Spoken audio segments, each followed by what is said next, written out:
एक तरफ आरजी कर मेडिकल कॉलेज के स्टूडेंट संदीप घोष पर आरोप लगा रहे हैं तो दूसरी ओर अब संदीप घोष का मोहल्ला भी पीछे नहीं है। संदीप घोष के ऊपर उसके आसपास के पड़ोसी और पड़ोसी को छोड़ करके पूरा मोहल्ला जो है अब संदीप घोष और संदीप घोष की बीवी संगीता घोष पर हमलावर है। तमाम तरह के लोग तमाम तरह की बातें उसके घर के ऊपर कर रहे हैं, संदीप घोष के व्यवहार को लेकर के कर रहे हैं। साथ ही लोगों का ये कहना है कि घर अब क्यों टूट रहा है, घर पहले ही टूट जाना चाहिए था, क्योंकि संदीप घोष जिस तरह का आदमी है उससे तमाम लोगों को बहुत सारी प्रॉब्लम्स है जो निकल करके आई है। जब से ईडी ने संदीप घोष के घर को लेकर के नोटिस जारी किया है, जब से संदीप घोष की प्रॉपर्टी को लेकर के तमाम तरह के सवाल खड़े हुए और जब से ये फैसला लिया गया कि अब संदीप घोष के घर पर बुलडोजर चलेगा, उसके बाद से अब लोग निकल करके कैमरे के सामने आ रहे हैं और साथ ही इसमें महिलाएं भी पीछे नहीं हैं। आपको जानकर हैरानी होगी कि संदीप घोष के लिए जितने आदमियों ने कुछ नहीं कहा, उतनी ज्यादा महिलाएं जो हैं उसके विरोध में सामने निकल के आई हैं। इस पूरी कहानी पर आज हम बात करेंगे। मेरे साथ अभिषेक मौजूद हैं। अभिषेक, आगे बढ़ने से पहले सबसे पहले मैं उस महिला की चर्चा करूंगी जो महिला आजकल सोशल मीडिया पर भी काफी ज्यादा वायरल हो रही है। वो महिला आखिर कौन है जिसके बयान पर ईडी जो है इंची टेप लेकर संदीप घोष के घर की नपाई कर रही है? महिला का नाम है नंदिनी सुप्रिया मुखर्जी। वो खुद कैमरे के सामने आती हैं और बाकायदा ये कहती हैं कि जब मैंने कंप्लेन की तो कोई कार्रवाई नहीं हुई और उसके बाद जब मुझे ये लगा कि ये काफ़ी रसूखदार है तो हमने अलग अलग जगहों पे एप्लीकेशन दी, लेकिन कोई सुनने वाला नहीं था। यहाँ तक कि उस महिला के आरोप ये हैं, आपने जो इंची टेप वाली बात कही है, मैं दर्शकों को बताना चाहूँगा कि इंची टेप लेकर वहाँ की नगर निगम की टीम गई थी। ये जो तस्वीर आप देख रहे हैं अपने उस पे मोबाइल फ़ोन पे, जो ये तस्वीरें वहाँ की है उसके घर की, संदीप घोष के घर की, जहाँ वो इंची टेप लेकर नगर निगम के अधिकारी बाकायदा उसके घर की नपाई करने पहुंचे थे कि कौन सा हिस्सा वैध है और कौन सा हिस्सा अवैध है, क्योंकि बिना नाप जोख के ये पता चलना मुश्किल है और उसके बाद जो हिस्सा अवैध होगा उसे हटा दिया जाएगा।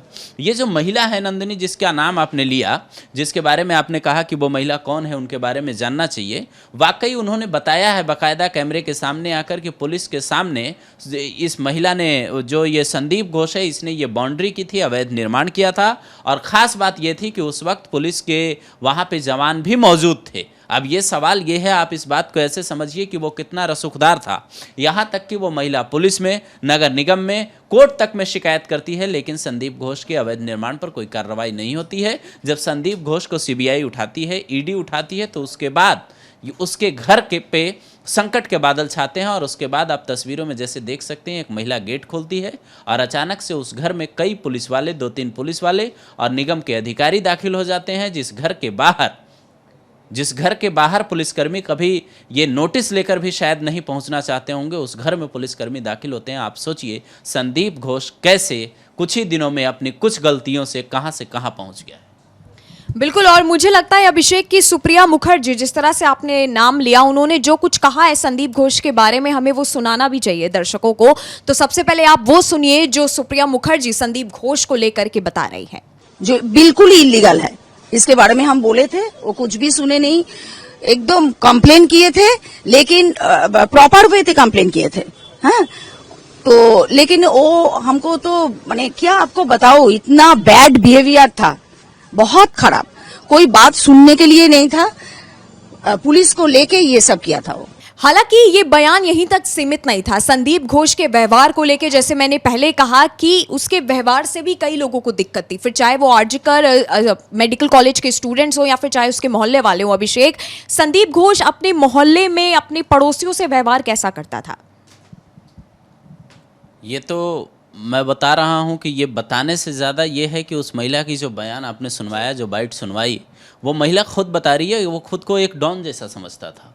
वो ऐसा डॉन था जिससे आसपास के लोग, आसपास के पड़ोसी ही नहीं, यहाँ तक कि जो कॉलेज में स्टूडेंट थे उनको छोड़िए, उससे डॉक्टर भी डरते थे, क्योंकि सीबीआई ने ये जांच में माना है बाकायदा कि उसके प्रभावशाली लोगों से संबंध थे।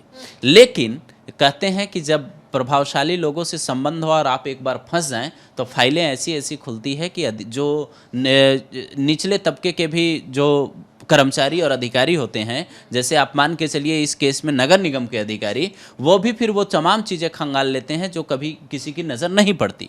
और इस केस में यही हुआ संदीप घोष के साथ। मैं ये नोटिस दर्शकों को दिखाना चाहूँगा कि आप नोटिस अपने स्क्रीन पर देखिए, जिसमें लिखा है बाकायदा कि जीवन दास किरण मंडल 30 सितंबर को आपके घर में दोपहर 11 बजे से शाम के 5 बजे तक इंस्पेक्शन के लिए जाएंगे। ये बाकायदा उस नोटिस ये नोटिस दूसरी बार जारी हुआ। पहली बार वो नोटिस आया जब अवैध निर्माण की बात सामने आई। वो नोटिस हमने दर्शकों को बाकायदा दिखाया था कि देखिए कैसे नोटिस जारी करके नगर निगम ने कहा है कि आपका जो छत और बाउंड्री वाल है उसका निर्माण अवैध है। और दूसरी बार नोटिस जारी करके अधिकारियों को भेजा है कि आप नाप जोख करके देखिए कि उसके बाद क्या स्थिति है। और उसके बाद अब मुझे लगता है कि तीसरी बार जब टीम जाएगी तो बुलडोजर जाने के अलावा और कोई विकल्प नहीं नजर आता। बिल्कुल। और साथ ही संदीप घोष की संपत्ति की अगर थोड़ा सा मैं अपडेट दूं, हालांकि ईडी को यही पता चला कि संदीप घोष के नाम पे 2 फ्लैट हैं और एक फार्म हाउस था जो कि सरकार की अनुमति के बिना उसने अपने नाम किया हुआ था। उसके बाद से जो है संदीप घोष की जितनी भी संपत्ति है, साथ ही संगीता घोष की जितनी संपत्ति है उस पर ईडी की नजर पड़ी। और जिस तरह से अभिषेक आपने कहा कि जितने भी ये कारोबार करता था, जितने भी तरह के जो स्कैंडल कॉलेज के अंदर होते थे, उसमें ताजा अपडेट में यही निकल के आया कि पर्दे के पीछे से, चाहे वो राजनीतिक हो या चाहे वो फिर कोई भी प्रशासन हो, कई बड़े लोगों का हाथ जो है इसमें निकलकर सामने आया। हालांकि इस समय जो है सीबीआई ने और साथ ही ईडी ने दोनों ने मिलकर ये तय किया है कि हम संदीप घोष का जो है फोन हो गया, लैपटॉप हो गया, जितनी भी चीजें उसके घर से बरामद हुई हैं उसे फॉरेंसिक जांच के लिए भेजा जाएगा। उसके बाद पता चलेगा कि आखिरकार पर्दे के पीछे रह करके आखिरकार वो शख्स कौन है जिसके हाथ के नीचे ये सारा स्कैंडल हो रहा है। अच्छा अभिषेक, इस पूरे केस में संदीप घोष के गार्ड की भी एक भूमिका सामने आई है। आखिरकार उसके गार्ड की बीवी के अकाउंट डिटेल्स क्यों खंगाले जा रहे हैं? ये कहानी जुड़ी है नंदिनी 2016 से ही।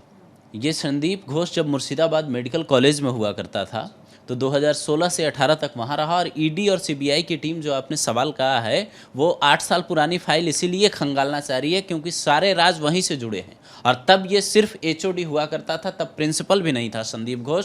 तब उसके कांटेक्ट विप्लव और सुमन हाजरा से थे। और जो वही 2 लोग थे जिनको कॉन्ट्रैक्ट अपने आरजीकर मेडिकल कॉलेज में बाकायदा दिया। उसके बाद 2018 से 21 तक जब कोलकाता नेशनल मेडिकल कॉलेज में गया तो वहाँ पे कौन से खेल किए वो भी सीबीआई और ईडी देख रही है। और फरवरी 2021 के बाद जब 2024 तक यहाँ आरजीकर मेडिकल कॉलेज में रहा तो जो इसका बॉडीगार्ड था अफसर अली, जो उसकी पत्नी है, उसको वहाँ पे कैफे चलाने का ठेका दिया था। अब आप समझिए कि कैसे इसने पूरे एक मतलब डिपार्टमेंट कहिए या एक कॉलेज के एक कोने पे अपना कब्जा जमा रखा था, अपने लोगों को बिठा रखा था। यहाँ तक कि आप समझिए कि अगर कैफे उसकी बीबी के नाम पे चलता था, उसके सिक्योरिटी गार्ड की बीबी के नाम पे, तो वहाँ काम करने वाले लोग भी उसके होंगे। और यानी कि अगर उसके खिलाफ एक भी बात उस कॉलेज में होती होगी तो उस तक आसानी से पहुँच जाती होगी। तो एक तरीके से ये वहाँ का प्रिंसिपल नहीं बल्कि एक तरीके से वहाँ का राजा बनकर रहना चाहता था। और यही वजह है कि जब कभी भी कोई भी केस हुआ,